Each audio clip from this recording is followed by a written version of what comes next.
Hi மக்களே, மக்கள் அனைவருக்கும் வாங்க காலை வணக்கம். இன்றைக்கி என்ன பார்க்கலாம் வீடியோக்குள்ளே அப்படின்னா, 2026ஆம் ஆண்டு வந்து நல்ல ஹாப்பியான நாட்கள், நல்லா என்ஜாய் பண்ணக்கூடிய நாட்கள்.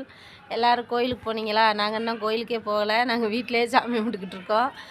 வாங்க, இப்போ தான் வீடியோ போடுறோம். இன்றைக்கி எல்லோரும் வீட்டில் ஸ்வீட் செய்கிறீங்களா? எங்கள் வீட்டில் ஸ்வீட் இன்னும் செய்யலை. எங்கள் வீட்டுக்காரர் செய்கிறேன்னு இருக்காரு, என்ன செய்கிறாரோ தெரியல.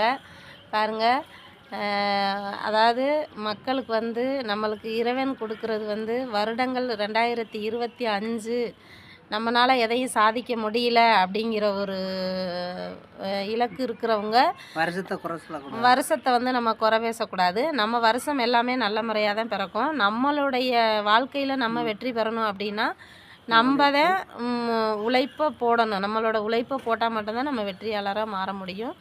வாழ்க்கையில் வந்து எப்பயுமே வாழ்க்கையில் வந்து நம்ம விடாமுயற்சி அப்படிங்கிற ஒரு இதை வந்து நம்ம மனசில் வச்சுக்கிறணும். எப்பயுமே தொடர்ந்து நம்ம உழைக்கணும் அப்படிங்கிறதையும் நினச்சிக்கிறணும்.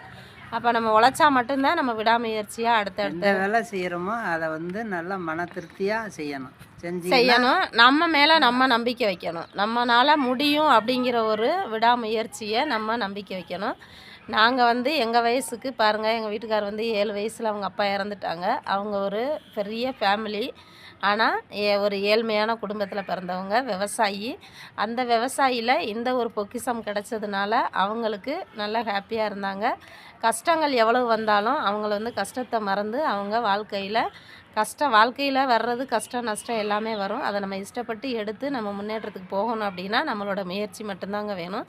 நாங்கள் எங்கள் வாழ்க்கையில் ரொம்ப கஷ்டப்பட்டு நாங்கள் இன்றைக்கி நினச்சதை சாதித்து வெற்றியாளராக மாறி உட்காந்துருக்கோம் இன்றைக்கி திண்டுக்கல்லில். அதே நீங்களும் வெற்றியாளராக மாறணும் அப்படின்னா உங்களோட விடாமுயற்சி அவசியம் கண்டிப்பாக.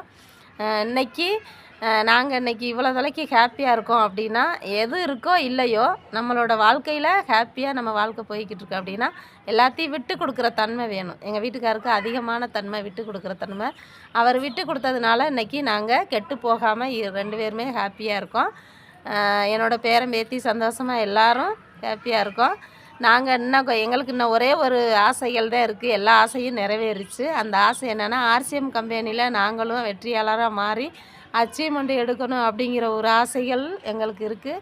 அதையும் நாங்கள் விடாமுயற்சியாக ஓடிக்கிட்டு தான் இருக்கோம். அதையும் நாங்கள் லட்சியம் அடைவோம். அப்படிங்கிறத பற்றி எங்களுக்கு நீங்கள் கமெண்டில் சொல்லிடுங்க. சப்ஸ்கிரைப் கொடுங்க, லைக் கொடுங்க, ஷேர் கொடுங்க, கமெண்ட் கொடுங்க.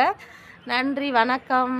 நீங்களும் வெற்றியாளராக மாறுங்க. 2026ல் ஒவ்வொருத்தரும் சாதனை அடைங்க. நாங்கள் சாதனை அடைஞ்சிட்டோம். வெற்றியை சொல்லணும்.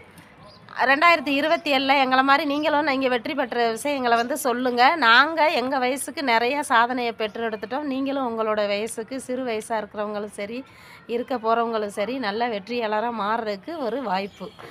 சரிங்களா? நன்றி. விடாமுயற்சி அப்படிங்கிறத ஒரு தொடர்ச்சி. சரிங்களா? நன்றி, வணக்கம், ஹாய்.